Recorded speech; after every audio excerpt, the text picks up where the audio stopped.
ओम नमः सिद्धिभ्यः। नमो अरिहन्ताणं, नमो सिद्धाणं, नमो ऐर्याणं, नमो उवज्झायाणं, नमो लोये सब्साणं। मंगलमय मंगलकरं वीतरागविज्ञान,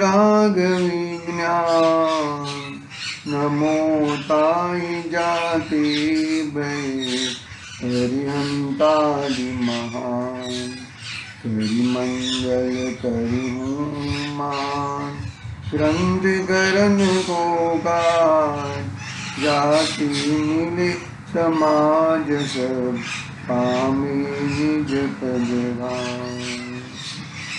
जिये निज भाव सदा सुख, निज को करो प्रकाश।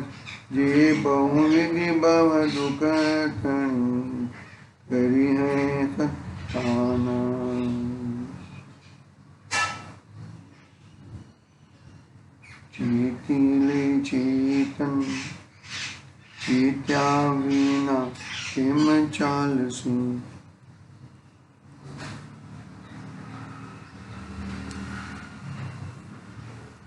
आज श्री मोक्ष मार्ग प्रकाशक नामक महान ग्रंथ अपने सामने विराजमान है। आचार्य कल्प पंडित टोडरमल जी साहब द्वारा रचित यह महान ग्रंथ का तीसरा अधिकार पे अपनी चर्चा चल रही है। गंभीर विषय है, गंभीर दुख है। गंभीर दुख को टालने के लिए गंभीर विषय लिए जाते हैं। कहानी नहीं है, ये हकीकत है। कहानी को आगे पीछे यानी कि जो वृत्तांत है, वृत्तांत को अपने कवि अपनी भाषा में थोड़ा बहुत आगे पीछे करते हैं। जो शब्द बोले हैं वो शब्द के शब्द यहाँ पर नहीं आते, वो वर्तमान युग कहानी आदि में होता है।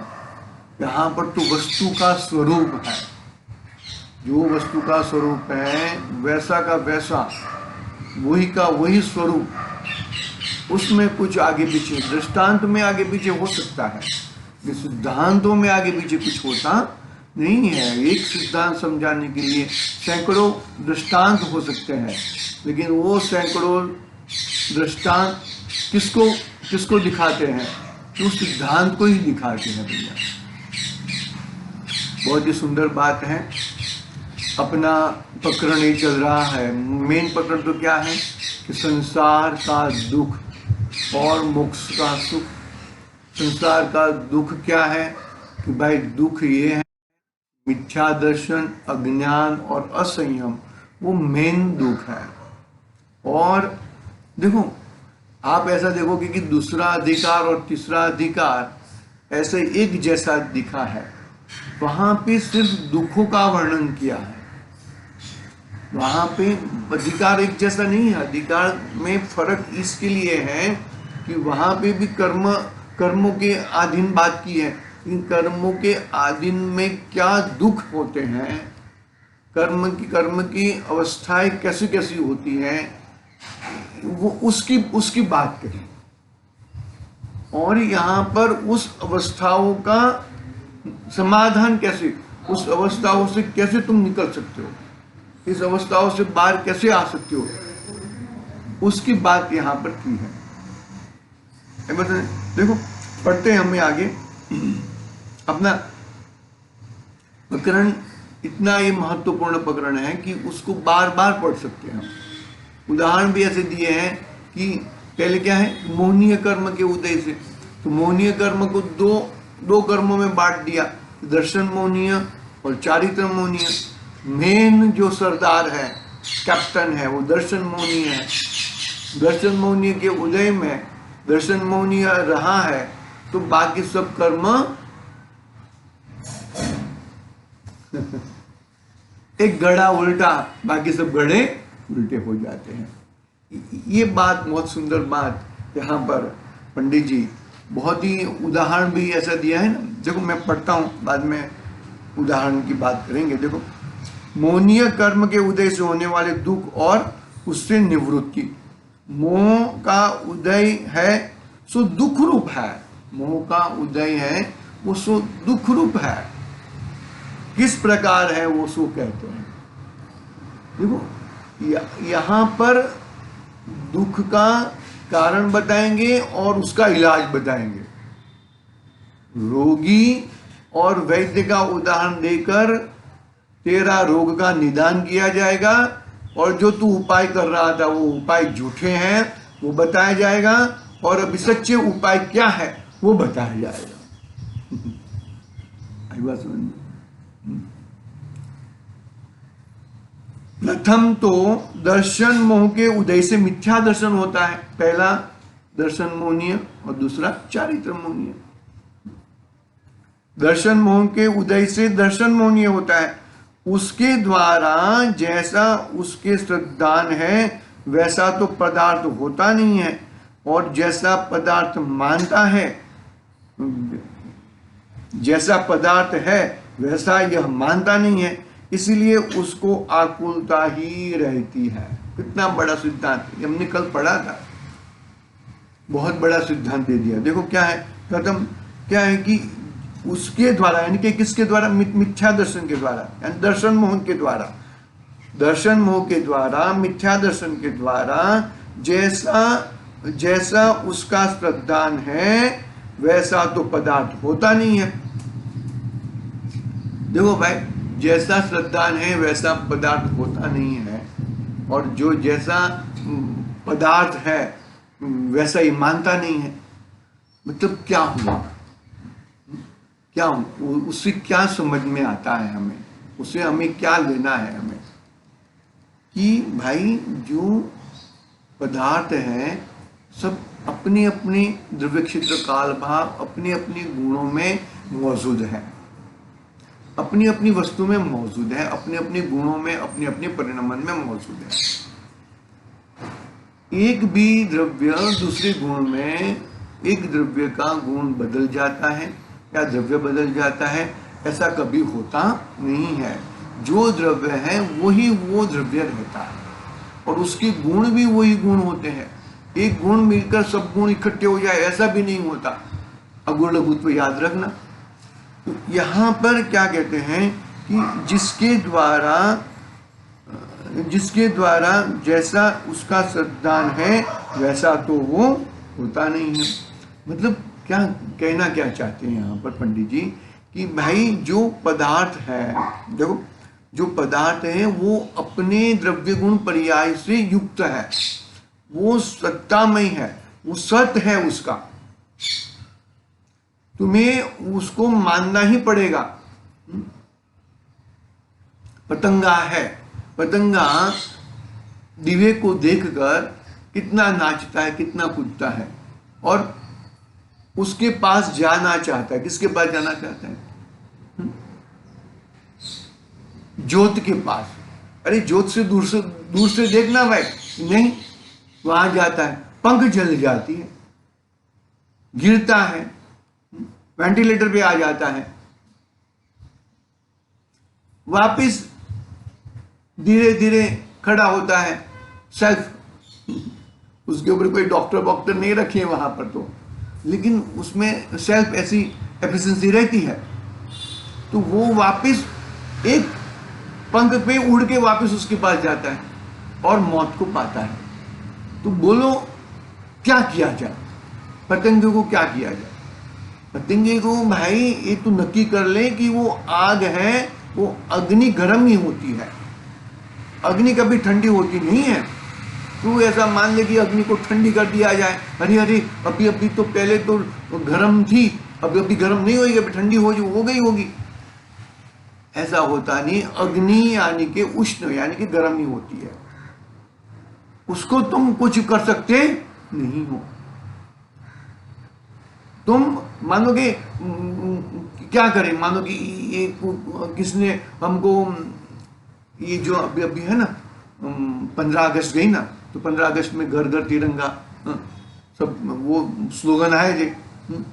तो बाद में गली गली में भी क्या किया था कि भाई जो थंबा है खंबा है तो खंबे को ग्रीन लाइट से, वाइट लाइट से, ऑरेंज लाइट से, ट्राई कलर है ना, वो हिसाब से। लाइट कभी होती है क्या? लिली होती है क्या? उसके ऊपर लीला कांच लगा दिया तो लिली हो गई। वो खंबा है, खंबा तो अभी सुबह में दिन में देखेंगे तो खंबा तो लोहे का है, तो क्या मान बैठा है? समझ में ना, वो एक है, प्रसंग है, और वो हिसाब से वो किया है। वो उसके ऊपर कोई कंप्लेन नहीं है मेरी। तुम वो खंबे को ही लीला मान लोगे, लाइट को ही लीला मान लोगे, प्रकाश को ही लीला मान लोगे, तो ऐसा कैसे पॉसिबल है? नहीं, वो लाइट तो प्रकाश रूपी है, लेकिन उसके ऊपर वो कवर लगा दिया है, वो लीली हो गई है, वो सफेद हो गई है, वो ऑरेंज हो गई है। कपड़े का ओरिजिनल कपड़ा यान में से आता है तो कपड़ा कैसा होता है? सफेद ही होता है, बाद में उसके ऊपर कलर किया जाता है। तो क्या मानोगे भाई? ये ओरिजिनल है, ओरिजिनलिटी ऐसे नहीं होती है। प्रथम क्या कि उसके श्रद्धांत से तो पदार्थ को, अग्नि को ठंडी कर दिया जाए, वो खंबे को लीला कर दिया जाए, ठीक? ऐसा नहीं होता, टेम्पररी है। वो टेम्पररी को तूने परमानेंट मान लिया। आएगी बात, बहुत बड़ी जबरदस्त बात आने वाली है, पढ़ते हैं हम आगे। और जैसा पदार्थ है वैसा यह मानता नहीं है, जैसा पदार्थ है वैसा वो मानता नहीं है, इसलिए उसको आकुलता ही रहती है। बहुत बड़ा दे दिया, अरे पदार्थ के रूप अनुरूप हो जा, पदार्थ ये है, इसके रूप तू हो जा। तू ऐसा मत समझ कि मैं चेंज कर दूं, वो कर दूं, वो कर दूं, इस तरह से कुछ क्रियाएं मत कर भैया। कुछ भी क्रियाएं गड़बड़ मत कर, गड़बड़ करेगा तो फंस जाएगा भैया तू। देखो अब अभी जैसा है वैसा उदाहरण पंडित जी साहब देने वाले हैं, और उसको ही वो करेंगे। देखो, जैसे पागल को किसी ने वस्त्र पहना दिया, पागल को किसने वस्त्र पहना दिया, वह पागल उस वस्त्र को अपना अंग जानकर अपने को और वस्त्र को एक मानता है। मैं पढ़ लेता हूं पहले। वह वस्त्र पहनाने वाले, जिसने वस्त्र पहना है, वो पहनाने वाले के आधीन होने से कभी वह फाड़ता है। वह यानी कि जो पहनाया है वो कभी फाड़ता है, कभी जोड़ता है, कभी खोसता है, कभी ले लेता है, कभी नया पहना देता है। क्या समझना नहीं आई? यहां पर दोनों पागल है। दोनों पागल तो नहीं कहेंगे, पागल तो एक ही है। वो किसके अधीन हो जाता है? वो पहनाने वाले अधीन हो जाता है। अरे तेरे को कपड़ा दे दिया, वो तेरा हो गया, अभी तो उसके अधीन क्यों हो जाता है? लौकिक के हिसाब से देखा जाए तो। लेकिन ये क्या मानता है कि भाई ये मेरा है, ये उसने पहना है, तो वो ठीक है, वो सब बरोबर है। वो तो क्या कहते हो, जैसे पागल को किसने वस्त्र पहना दिया, एकदम दार्शनिक उदाहरण रहते हैं। पागल को वस्त्र पहन, उस पागल को उस वस्त्र को अपना अंग जानकर अपने को वस्त्र को एक मानता है। वह वस्त्र पहनाने वाले के अधीन होने से कभी वह फाड़ता है। किसके अधीन है? कपड़ा इसने दिया है, उसने दिया है, तो वो तो अपने हिसाब से करेगा। लेकिन ये पागल क्या है, मेरा फाड़ डाला, मेरा वो कर दिया, वो मेरा ये हो गया, मेरा वो हो गया, मेरा खींच लिया, मेरे को कभी नया पहना दिया इत्यादि चरित्र करता है। वह पागल उसे अपने अधीन मानता है। हकीकत में वो कपड़ा है, वो तो पहनाने वाला, जिसने कपड़ा पहना है वही उसके अधीन है। लड़का हो गया है अपना, तो लड़का अपने अधीन में रहना चाहिए। अरे भाई, अधीन में नहीं रहता, छोटा बच्चा भी अपने अधीन में नहीं रहता, बड़ा तो जाने दो। तुम अपने आप को चेंज कर दो। देखो, हाँ, इत्यादि चरित्र करता है। वह पागल उसे अपने अधीन मानता है, उसकी पराधीन क्रिया होती है, उससे वह महाखिन्न होता है, उससे वह महाखिन्न होता है। उसी प्रकार इस जीव को कर्मोदय ने शरीर संबंध कराया है, उसी प्रकार इस जीव को कर्मोदय ने शरीर संबंध कराया है। यह जीव देखो वहां पे तो नाम नहीं दिया, यहां पर तो नाम दे दिया।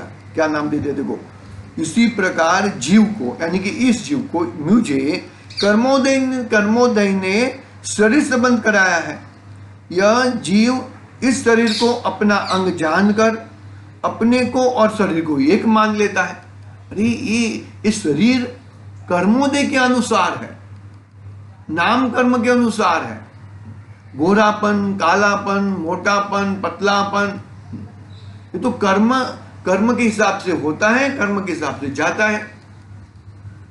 तूने देखा गया। इसी प्रकार इस जीव ने कर्मोदय शरीर संबंध कराया। यह जीव उस शरीर को अपना अंग जानकर अपने को और शरीर को एक मानता है। क्या? किसको?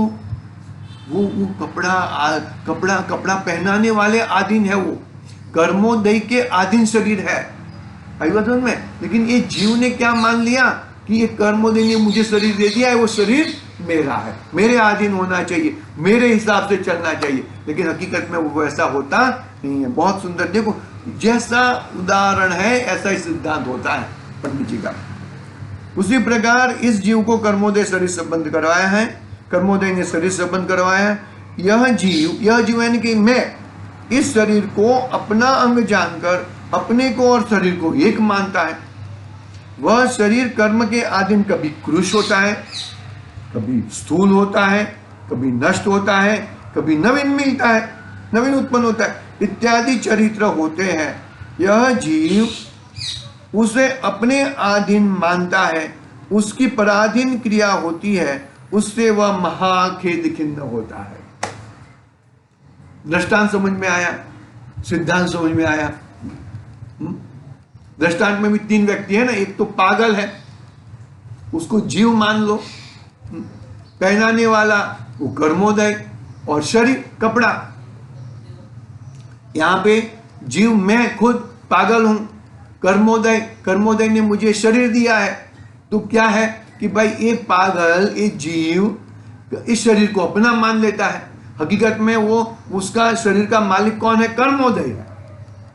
ये शरीर का मालिक 3 है ना, देखो कि मैं पागल यानी कि जीव, कर्मोदय और शरीर। ये जो शरीर का मालिक कर्मोदय है, लेकिन ये शरीर मिलने के बाद ये जीव क्या मानता है कि ये मेरा है, ये मैं उसका अधीन हूं। बहुत जबरदस्त बात है, उसकी बात कल थोड़ी करेंगे और आगे बढ़ेंगे। अभी के लिए ओम नमः सिद्धे व्याहा।